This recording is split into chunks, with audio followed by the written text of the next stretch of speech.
So Rem Koolhaas is another important late 20th century architect whose career has continued on into the 21st century. Born in the 1940s. He is Dutch, and for much of his early career, say in the 1990s, he was really well known in architectural circles for his theories and philosophies, but he hadn't built a lot. And it wasn't until almost the late 90s and into the 21st century in which he began to sort of break out and began doing a lot of actual designs that were implemented and constructed. His firm is OMA, and they actually have a major office in New York City as well as in the Netherlands. But he, like Frank Gehry, is a major proponent of this what we call this deconstructivist movement. And so again, in the 1980s and so forth, a lot of these were theories, and it wasn't until Frank Gehry kind of breaks out and becomes more popular, and people are more interested in this type of architecture, and the CAD technologies make it more available to actually implement it, that he begins to get some work. And we actually have an early work of his right here in Chicago, and if you have not seen this, well worth a visit. This is the Student Center at IIT campus, finished in 2003. Again, Rem Koolhaas with his firm OMA, but he's definitely the leader or principal of the firm. And this is, maybe most famous, amongst the average person, for this tube that the L, shoots through and comes out the other side. This is the green line L. And some people look at this and they think, oh, that's an L station. It is not. It was never intended to be. It's a sound barrier that it was recognized that the building was going to be built right underneath the L tracks, and if anyone has walked along the L tracks knows how loud these trains are when they race by. And so this is really meant to encapsulate the sound of the train so that it doesn't, disturb people in the building underneath. And it works. If you spend some time in the building, you can hear a little bit of a rumble as the train goes over, so it's there, but it doesn't, drown out your voice and make it unbearable to have a conversation while you're in there. So from that standpoint, it actually works, and it's kind of a cool effect. But this was controversial. This really on Mises' home turf, literally his campus, to break out of the Misesian tradition. It was a pretty radical statement when this was completed in the early 2000s that almost, we had Stanley Tigerman's, Titanic, Crown Hall sinking into Lake Michigan. That was symbolic. This was almost like, yeah, this Mies is dead, and we're going to begin a new architectural tradition in Chicago by saying right here on his very campus that he designed, we're going to create something completely non-Miesian. And he even sort of pokes fun at Mies, or some would say sacrilegiously. There on the left, you see the entrance, one of the entrances to the building, and it uses iconography. I forget the exact term.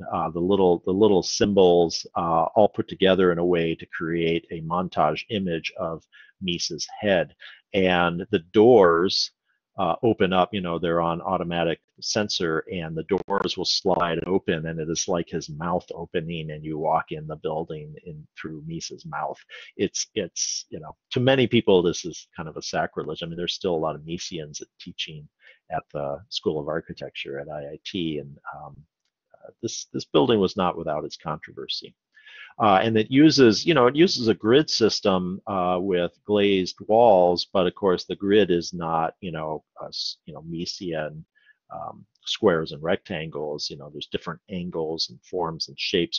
There's a experimentation with materials. It's a little hard to see here, but this fascia here at the top of the building is just painted plywood, which I've always thought isn't going to survive very long in Chicago's winters.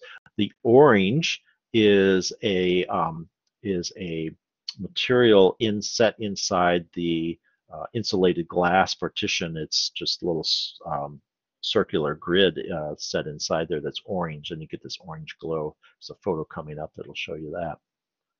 On the inside, this is the bottom stainless steel here. This is the bottom of the tube. So he breaks that, he opens the ceiling up and allows that tube to be expressed on the inside. And then the ceiling itself is essentially unfinished green board, plasterboard, right? Drywall or gypsum board. And they taped the joints and they taped the fastener heads. And that's it. They didn't paint it or anything, and that's just the surface of the raw gypsum board. And there's a joke. I actually participated in the construction of this, not in the building itself, but it involved some restoration work on one of Mises' buildings that's attached to this. So I was pretty familiar with the project throughout. And the joke was that this looks like cheap, installation. You don't have to prime and paint it, but it actually cost a lot more because they had to do such a nice job taping the joints and the fasteners that it definitely was tricky for the plaster workers to actually do that in an aesthetically pleasing way. The floor in here, by the way, is stainless steel panels on the floor, just unfinished, which is a really odd material choice. Here's another view of that stainless steel tube breaking through the building.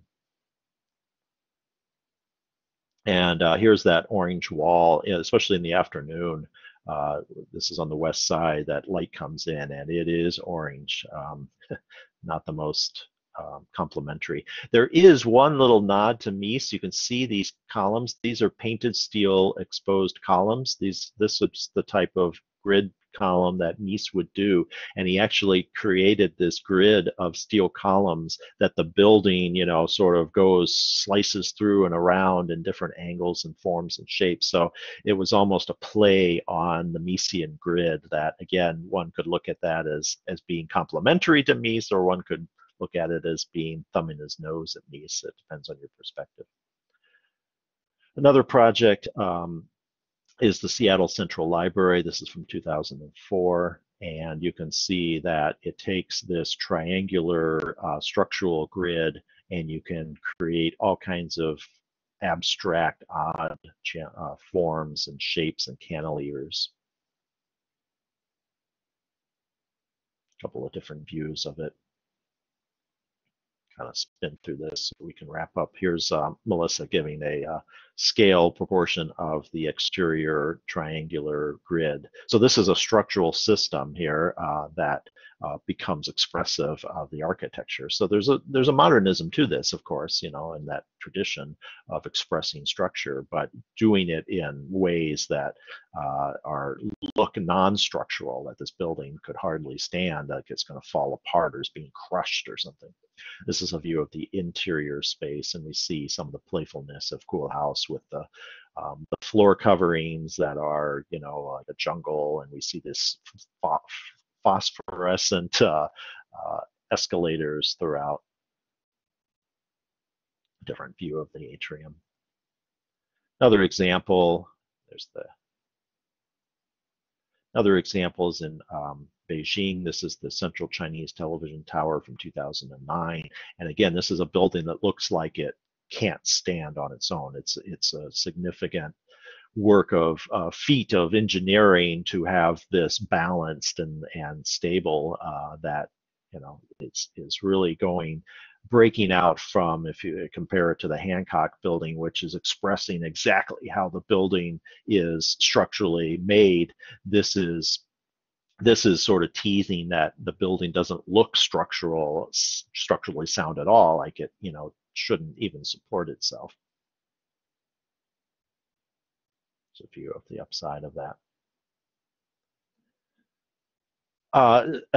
Kind of going the opposite direction, someone who expresses structural systems, because he actually trained as an engineer, is Santiago Calatrava.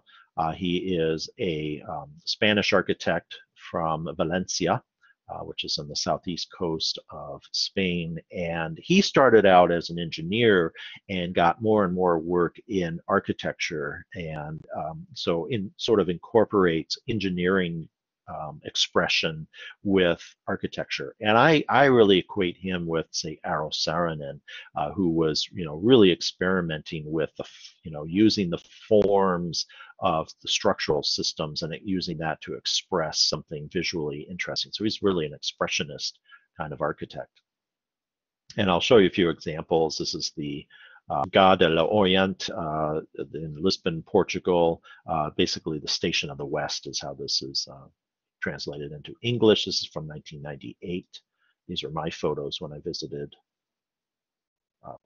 Lisbon about 11 years ago. And you can see that it is a pure expression of structure. I got a couple more photos, but these are almost like trees that branch out up to hold this canopy. A couple more views. This is from the train platform itself, and it's like being in a forest. And in a way, it's almost a little bit tied to Gaudi's work as well, who was expressing, very creatively this sense of maybe organic trees and canopies that we saw at La Sagrada Familia. Detail of that. Just up north is the Milwaukee Art Museum from 2001. This is a great example of his work right here in the US. And this is the entrance to an existing museum. So it's a new sort of visitor reception area and gallery space. But the main galleries of the museum are in the older building. And this is another example of the Bilbao effect of creating an architecture that is meant to draw people. And the sort of pièce de résistance of this are these wings. It's just like a bird. So again, the sort of connection almost to Eero Saarinen at JFK terminal. And these louvers sort of fly out, and they're meant to be sun louvers to help block light that pours into the glazed wall of the main reception hall inside.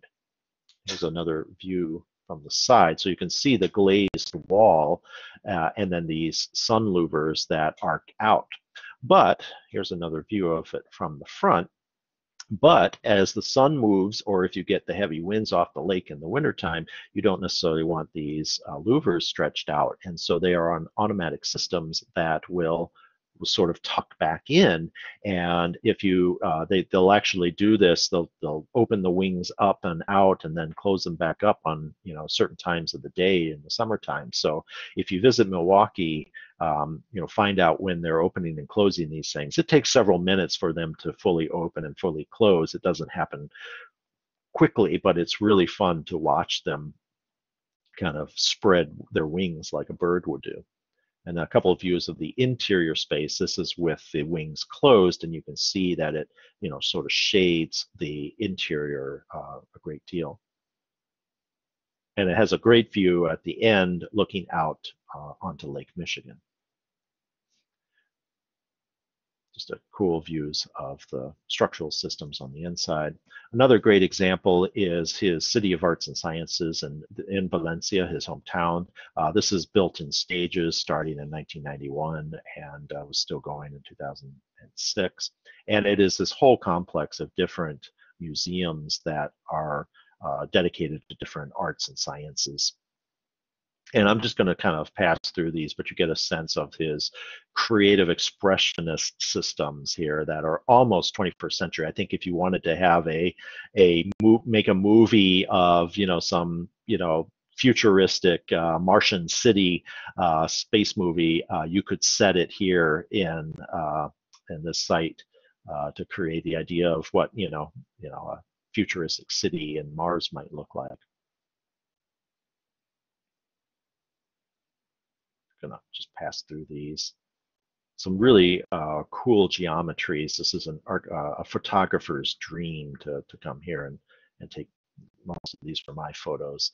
This is one of his bridges. He's really famous for these bridges in which you have these tall support systems, and these cable stays that are this 21st century version of like the Brooklyn Bridge. So there we see the bridge next to one of the buildings.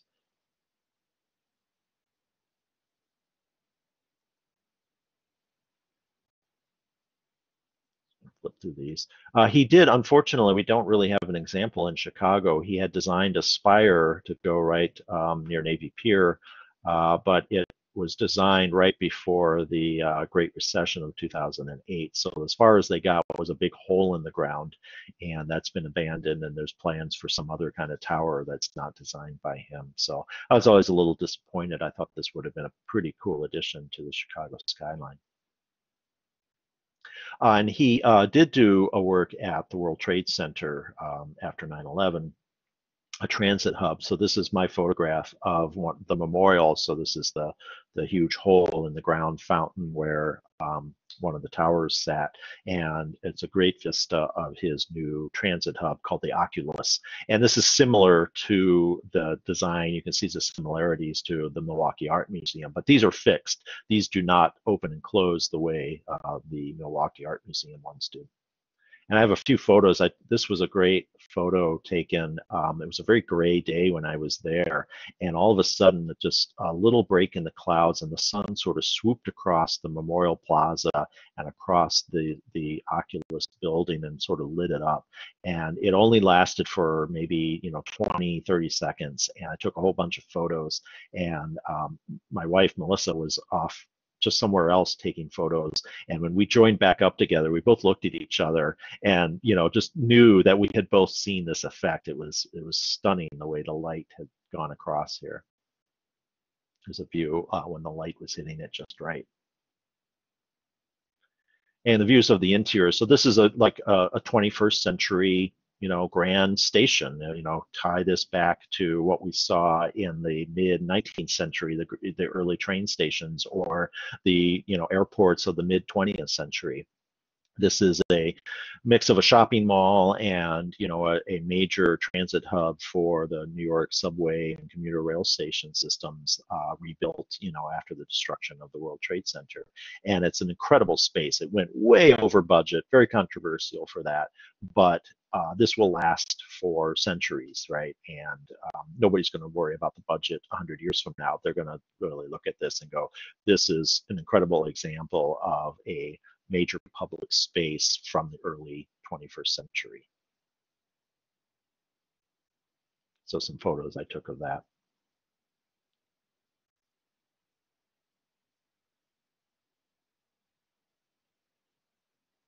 And I want to finish real quickly then with our last architects that we'll talk about, and that's Todd Williams and Billy Shen, husband and wife team that emerged out of Cranbrook and Princeton, as well as Yale and UCLA. And they have especially have really made a name for themselves in this 21st century in their museum designs. They had actually started off with a museum for the Folk Art Museum in New York City in 2001. This really helped establish their reputation. It was a small museum in a niche little kind of market, and sadly, not because of the architecture, the museum itself just didn't survive very long. And in 2017, this was gobbled up and destroyed by MoMA, which was surrounding it and built right next door. To do an expansion, they took over this building, and there was a huge outcry to try to save this little gem and incorporate it into the museum complex. And MoMA just said that it just wouldn't work for them. Whether it could have or not, I guess, is debatable. But unfortunately, this was lost. But this sort of put their name on the map and really led to a lot of museum commissions, such as the Barnes Foundation in Philadelphia from 2012. And we see a more traditional, this is not deconstructivist all that much. This is more in a mix of, Richard Meyer with the sort of white building here, but also kind of anchoring with different colored stone we saw at the Folk Art Museum, and different forms and shapes, and this cantilevered. So we see some influence of Rem Koolhaas even here as well. Dramatic cantilever of this upper floor, so really playing with the volumes and the massing and the different forms. Not quite deconstructivist in the way Frank Gehry or Rem Koolhaas would be, but really expressing a structural system that appears to sort of break the boundaries of what structure should be. Very well detailed work, and you see the stone panels or the concrete panels here set in this sort of rhythmic but random proportion with this almost Zen waterway that you walk across to get into it. We can almost see some influence of Tado Ando in here as well. And I think Louis Kahn, if you compare this to the museum in Fort Worth, I think it compares pretty favorably to that. They have some work here, right here in Chicago. This is the Logan Center for the Arts down on the UIC campus, right on the Midway Plaisance. This is from 2016, opened up there. And we see a sort of tower form and broken up into different geometric components, and then almost an industrial style roof. Let's go back, you can see it better, this sort of zigzag roof system that one would typically see on an old factory building. So it kind of ties into the old factories of Chicago almost, but it's very effective as a lighting technique for the center here.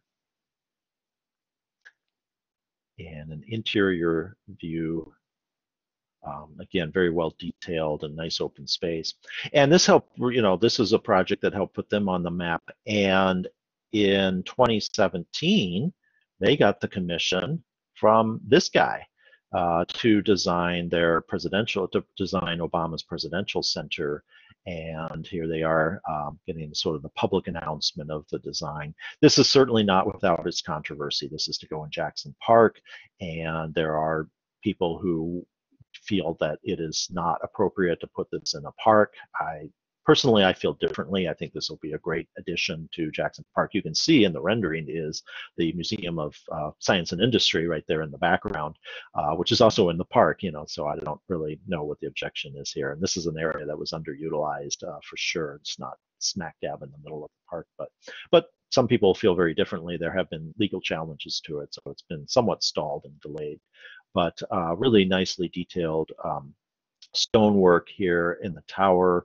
This will be an observation tower that one, have a great vista of Lake Michigan and of the South Side UIC campus and so forth, as well as incorporating, a lot of it is underground, and it's going to incorporate roof decks and garden spaces that really meld and blend this with the park itself. So it'll be very regionalist in its approach, assuming that it does get built. So that concludes our final lecture.